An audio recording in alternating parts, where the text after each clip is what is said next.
later today, we're going to take this to Arch 4-speed and put a used power steering rack in here. My power steering rack has officially come to an end. It leaked out. I'm not going to put the time into rebuilding it. I'm just going to replace it with a used unit that I got for free. So cheaper is always better. Actually, that's not true. But for power steering, we're going to give it a go.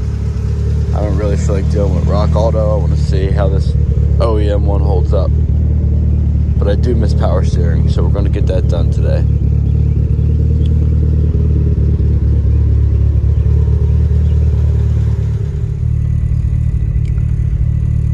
Oh, see, one arm, a little tough.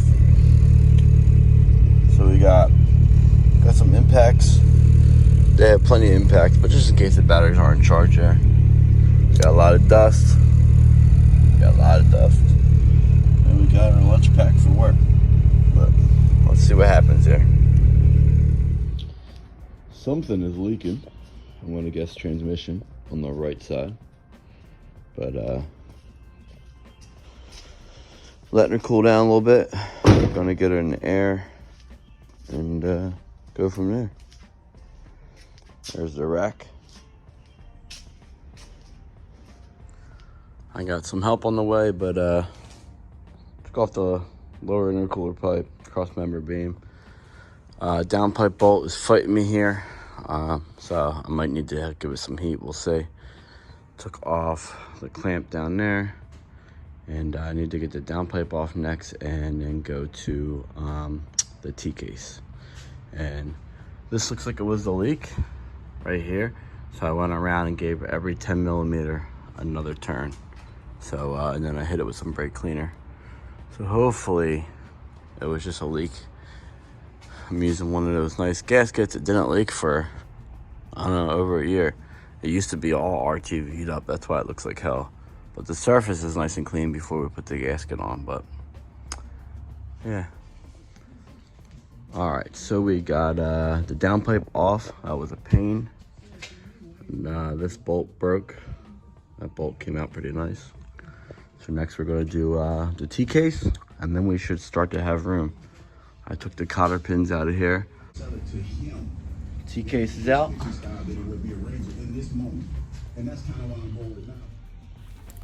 So that was a little tough, but we were able to do it. My buddy Will helped me. We had to take the top nipple, top snout, whatever you want to call it, top power steering line that's up there. You have to disconnect that just to get it through, as well as that U-joint that's up there, or whatever you call it. These ones are in better shape off the old rack, so we're going to swap them out with these ones. Gotta carefully mark where they're at. This way the alignment's not horrible, but either way, I think I'm going to need to get it in alignment. So that's the plan. All right, new rack is in. All swapped out, cotter pins in. Sway bar, transfer case, down pipe, intercooler pipe, and then put the cross member on. Then we'll worry about the belt and the fluids at some point. But this is what I want to get done on the lift. All right, so that's a wrap. I'm gonna do the power steering belt and put all the fluid in there probably next week. I don't know if I'll film that. But yeah, my buddy needs to use the other lift, so we gonna stop here. But drove it out. I did check for a leak. It seems not to be leaking, so I think we're good. So yeah, thanks for watching, guys. Here's my Dollar Tree steering wheel cover for when you have dirty hands. But yeah, we will get power steering back. I'll do an updated video, maybe a little POV with power steering. All right, guys, thanks for watching. Deuces. Have a great day.